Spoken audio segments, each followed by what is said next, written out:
That's what I'm talking about. Birds Fly Talk fans, what is going on? It's your host Kevin Taylor, and I'm back. I'm back in the studio, like I said, serving up content, keeping that pace up, trying to keep those videos ramping up, giving you what you want and need, man. We're trying to get wins here, and we're trying to talk about it, man. We're trying to really just get it going. So I'm happy to be, here repping the Eagles green. Got my custom Birds Fly Talk jersey on, and you know what segment this is? My favorite segment of the week, Behind Enemy Lines.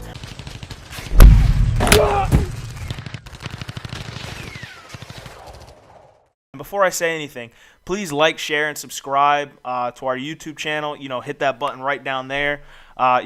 It really helps us, engage our followers, helps us know what's going on. And so, we really appreciate it too. And you can follow us on Instagram at Birds Fly Talk and also on Twitter.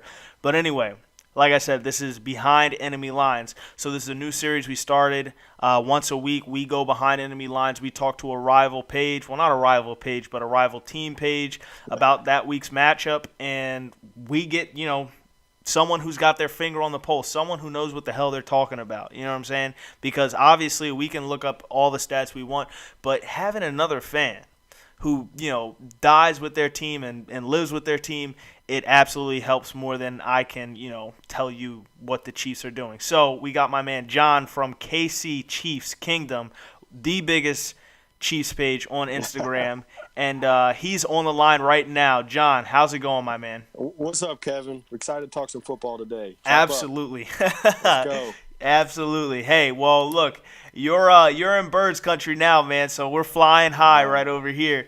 But anyway, look, we're really happy to have you on the show, and we want to get into it. So let me just ask you, let me just get your overall feelings on your team right now. You guys are soaring high. Not many people thought you would, take it to the Patriots the way you did. And you guys went in there and you cleaned up in Foxborough. How do you feel about it? Yeah, to be honest, I was pretty surprised myself going into it.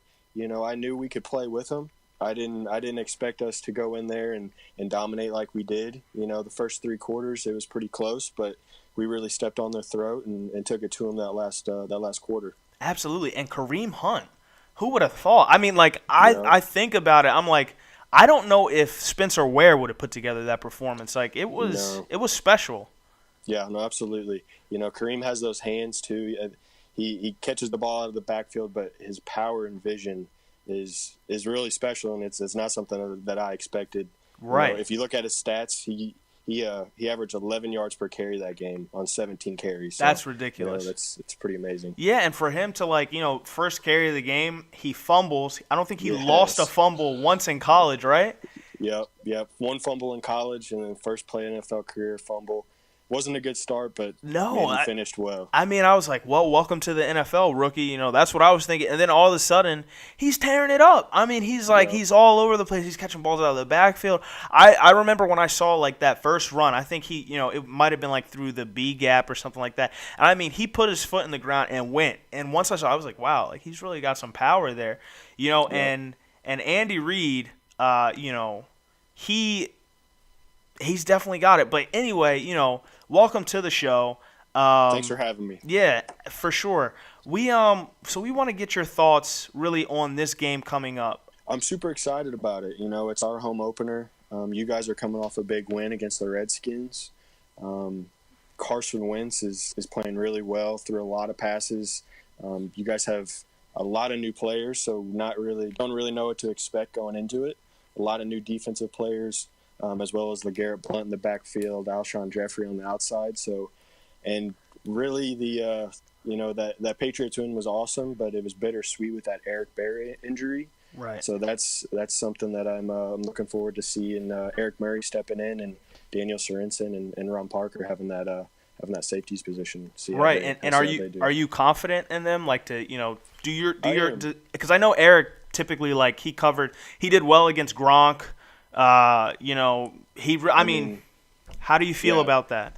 The guy, you can't really replace him. He's all pro. He's one of the best safeties in the league. But I think right now, that's one of our deepest positions on the Chiefs defense is safety. I think Ron Parker is very underrated. He led the team in tackles last week with 11. Daniel Sorensen, he's Dirty Dan for us. So he goes out there and he plays well every week. And Eric Murray, I think this is his third year with us, maybe second, but he had a really good training camp, and it's sad to see Eric Berry go, but I think we'll be okay. Absolutely. I mean, if there's any player in the NFL who can come back from an injury, obviously, I mean, it's Eric Berry. The guy is tough as they come. He's tough as nails. Yeah.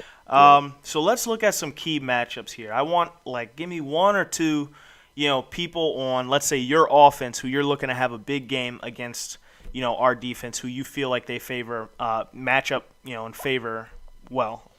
Well, I mean, with Darby going down for you guys, I got to say Tyreek Hill. That's he would be covering our number one, and Tyreek, he's faster than anybody in the league right now, and we got to see where it goes. He's been locking down on his routes, and he just got to sure up them hands, and he can blaze, man. He's fast. Absolutely. And before the season started, I had that matchup penciled to see what Darby truly could be, because Darby's a 4.3 guy. I mean, Darby can fly. No, he's not as fast as good. Hill, but he can fly.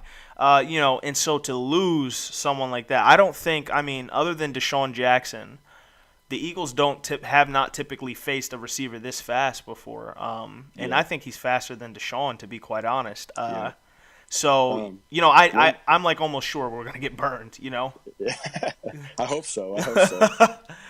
But one other thing I'm kind of looking forward to is in the trenches. I mean, your guys' D line is stacked.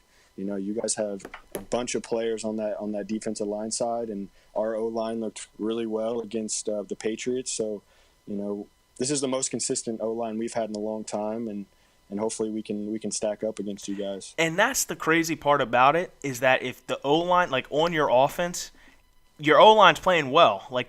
They ranked like middle of the pack, and middle of the pack is good. Like, they ranked for week one. And if you look at your offense, your O-line is the weakest point, and they're playing well, So it's like, it'll definitely be a challenge to see what our defensive line can do against you guys.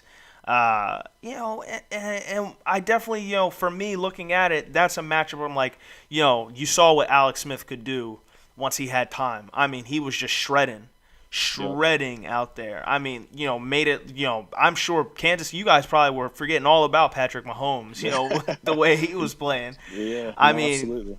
It's like it just kind of reminded me almost like of the whole Brett Favre and Aaron Rodgers situation. Like, okay, hey man, like you're here now, but you're gonna sit on the bench because Daddy's still got a ball right now. Yeah, no, absolutely. He looked like maybe that's what he needed. That competition there. Job not safe. I definitely think that's playing into it. He's coming into this season with a chip on his shoulder. He knows that Mahomes. He knows he might not even be here next year, and a lot of Chiefs fans know that. And if he has a bad game, Chiefs fans are going to be calling for the young Rook to step up. Absolutely. But Andy Reid will never do that, and it's because Alex Smith is 42-20. As a Chief, that's after this year he's going to be number 2 on wins for the Chiefs, and he's one of the best that the Chiefs have ever seen. But the young big arm talent is right underneath him, and that's just what happens in football. Yeah, absolutely. I mean, and Mahomes can sling it. I watched him in preseason. I was very impressed. He definitely picked up steam in the draft process. We were down, the draft was in Philly, and just seeing, when we were out there and we saw the Chiefs trade up, and I thought for sure, I was like, oh, they're getting Deshaun Watson. Me too. I was like, he just found his Donovan McNabb. And then they went Mahomes. I'm like. It makes sense. It makes sense. But let me ask you something. So you mentioned Andy Reid. How do you guys what is the feel of Andy Reid like down there? Because I know Andy was like a love-hate relationship. He's the best coach in Eagles history. He's won more games. He's the most winningest coach. He's the best coach we've ever had, and has got us further than any other coach. But obviously, you know how crazy Eagles fans can be at times. And still to this day, when they talk about him, it's often they forget about how excellent he was and how many games he won. And it's often, you hear about his play calling or, blah, blah, blah. But what is the underlying tone? How is he perceived in Kansas City? I would say personally, Casey loves him. He's the most consistent head coach we've had since Dick Vermeil, and that's early 2000s, and he's won playoff game. He wins games. Yeah. He won that playoff game for us. He gets us to those playoffs every year. And he's a player's coach. He loves the players. He makes it a family atmosphere. For sure. And, Kansas City already has that family atmosphere to it when it comes to being behind their team. And, I mean, the 5-year contract extension this offseason, that I think that sums it up enough. And Kansas City fans adore Andy Reid and are lucky to have him. For sure. I mean, in Philly, it's like we almost didn't know what we had when we had it because, we fired Andy Reid. And honestly, I always say this about Andy Reid, tragedy struck when his son died and he continued to coach during that season. And I always have said this. I said, if he would have took a sabbatical and went off and not coached that year, I think he would still be here in Philadelphia because he was, I just don't think his head was in it, because then you saw, I mean, he went to the Chiefs. You guys, you didn't even have a, you guys weren't playing well at all. It was like, and we then had the first overall pick. Exactly. And we drafted Eric Fisher. Exactly. And then he just comes down there and it's like he does what Andy Reid does. He turns a team upside down and, he starts winning. That first year with him, we won 9 straight games. The first 9 games we won, and then didn't make the playoffs that year. We lost to the Colts. That was the Colts' loss, actually. But Chiefs fans absolutely adore Andy Reid. Right. And now you guys have Andy Reid, and so because we went through the whole chip phase, and that was terrible. And so now we have the Andy Reid disciple, your old coach Doug Pederson. So I want to know, how is Doug Pederson looked at? How was he perceived? Were you guys surprised when he got a head coaching position? I don't think we were surprised. We ran that 2 offensive coordinators last year. Him and Brad Childress and kind of Matt Nagy's the quarterback coach. They all, and Andy Reid calls the plays. So, we all like Doug Pederson a lot. But I wasn't surprised when he got a head coaching job. I think that's another thing with Andy Reid. All of his disciples, he trains them to go do bigger and better things and move on. Yeah. That's just the kind of guy he is. Hey, well, a lot of people right now are saying that, this is a do or die year for Doug. If he doesn't improve, he might be gone. And there was it's crazy. It is crazy, right? Because I'm he literally look at what he's done. I think he's done a heck of a job. He's out of talent. You guys have talent on the offensive side right now. For sure. So, I mean, I like the things he's done. Do I think maybe he gets a little overmatched in play calling? Yeah, sure, but every young coach does at times. I'm not one of those who's saying, and people are calling for, Schwartz, our defensive coordinator, to take his spot. I'm just calm down, But it's going to be definitely interesting to see, the prodigy go up against, the maestro and Big Red. I'm definitely very excited to see that, and the matchups that are coming. One matchup that I am definitely looking forward to see, Ertz, our tight end. I think he's gonna be our main target for this game, especially with Eric being out. I think we will test your safeties, even though you guys are deep. So I'm looking to see that. Absolutely. He led your team last week with targets. Yeah, 8 for 8. 8 for 8. I mean, that's one guy I'm worried about too. DJ's coming back off that Achilles tear. Our second and middle inside linebacker, Ramik Wilson. I'm excited to see Reggie Ragland come out there, but more times than not, it's those guys covering the tight end, and Zach Ertz has been killing it lately. Yes, Zach Ertz, he's another one who has been under scrutiny for how he's played. But, I mean, the way he stepped up in this first game was definitely excellent. It could be a result of Jordan Matthews, our wide receiver, now being gone, so those slot looks are going to him. But it's definitely interesting to see, and he's going to have his work cut out for him. But it'll be interesting. My thoughts on this game is that I think it's going to be a very tough, hard-fought battle. I agree. I think that you guys, I favor you guys personally. I don't necessarily look at who's being favored in the game. I know I kind of just go off of my gut feeling and the way you guys executed. I think that it's definitely tipped in your hand per se, especially with how our offensive line was not was not up to par. With Justin Houston, I mean, Yeah. he's a monster. We've got Alan Bailey back, who was hurt all last year. We had Chris Jones, going into his second year, and then you had Benny Logan. Yeah. He didn't practice today, which kind of surprised me. He's got a knee problem, but that him playing the Eagles team, I was excited about that matchup as well. Right. Yeah. I mean, this is a big homecoming, for both. Oh yeah. Both teams. Really, that matchup there scares the heck out of me because Carson, if I don't know if you saw the highlights, but I mean the plays he made, he's got to roll out, and. But that's kind of the QB he is, though. He definitely makes those plays like the Aguilar play, right, when he right. rolled out and hit him deep. That's just he's a playmaker like he that. He definitely is. But the thing that scares me, and Carson is best when he can climb the pocket. And a lot of those are he's it's not even a rollout at some points. It's like him running for his life. And then, cornerbacks can't cover wide receivers for 8 seconds. So somebody's going to get open and he'll find it. So, our offensive line, they need to step it up. Is there any other matchups that you really want to see? One thing, do you know if you guys are going to shadow Alshon Jeffrey? How are you guys going to deal with that? Usually Peters plays one side, so that is one weakness that I look at on the Chiefs team is our number 2 and 3 cornerback. Steven Nelson's out right now on IR with a hamstring, and so that's one matchup that I'm really looking forward to is see if Peters follows Alshon around all day. I think that would be. I think that's an awesome matchup, just how long and lengthy Peters is and has those ball skills, but Alshon can jump over anybody and pick it out of the air. So I'm really excited about that and see how we play him. Right, and I almost – because, Alshon signed a 1-year deal, so obviously every game – he signed a 1-year deal, so every game he's playing for money, right? We don't know if he's going to be back next year. Exactly.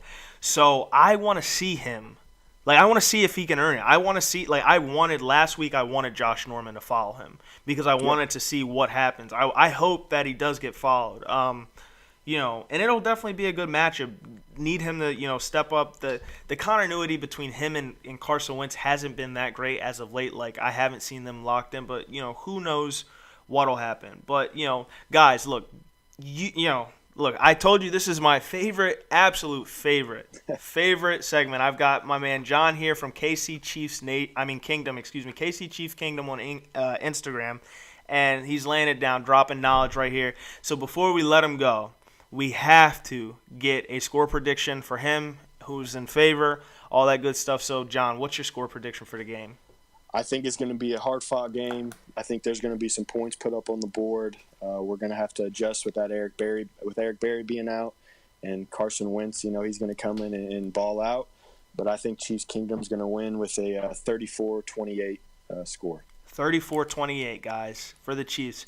So, guys, don't crucify me for this because it's not. Obviously, I root for the Eagles, but I'm a realist, right? And I can't lie. The Chiefs are impressive. I have them as my number 2 team rank in the rankings right now, in my personal power rankings, right behind the Packers, and they very well could be 1. But I see the Eagles. They didn't come out strong against the Redskins. They were lazy a little bit on the lines, and I see them, not executing enough and falling to the Chiefs 21-27. So I got the Chiefs winning 27-21. That's one possession. I will just say this, though. If the Eagles come out lazy and don't execute, this could, it will be a blowout. It won't be close. They have to play tough for this to be a close game. They have to play their best football for this to be a close game. And that's not a knock on us. That's, that's a kudo to the Chiefs. They're that good. You saw what they did against the Patriots. The Patriots, they, sneezed for 1 second, and look what happened in that game. So peace sign. Exactly. Hey, I love that. I absolutely love that. I love that. If an Eagles player ever did that, it'd be my phone background for ever. That would have been Deshaun. Exactly. He turns. Didn't he do that last year too, Tyreek, with the peace sign? He did the high five. The high five. Yeah, Yep. He's something else. He's electric. What round did you guys get him in? Was it third or fourth? Sixth round. Sixth round. Yep. Yep. Deep breath. 31 other teams passed up on him. Absolutely. So, hey, look, guys. I got one more question. Go for it. Yeah, please. Was that last play, a pass, or a fumble? Oh, no, that was a pass. Yeah. Okay. That was a pass. That That was a miss. Yeah, guys. Look, for all you Eagles fans, don't kid yourself. That was a pass. And I don't know what they saw, but that was a pass. And if that happened to us, we would have lit Washington, D.C. on fire. But it was a pass. But, look, John, absolutely appreciate you being on the show. This was thanks for having me. A great segment. If the Eagles ever run into the Chiefs again, we will definitely get you on the line. I mean, and if the Chiefs end up in the playoffs, which I'm sure they will, we'll definitely get some thoughts from you again, and we'll be in touch. Absolutely. Thanks for having me, Kevin. I had a lot of fun. Yep. Anytime. Thanks, John. So, look, guys, that was John from KC Chiefs Kingdom. He's out. And, guys, this was Birds Fly Talk, your host, Kevin Taylor. Thanks so much for locking in. And let's prove me and everyone else wrong. Let's go get a dub in Kansas City. Guys, this was Birds Fly Talk. Like, share, subscribe. Follow us at Birds Fly Talk on Instagram and Twitter. Peace out.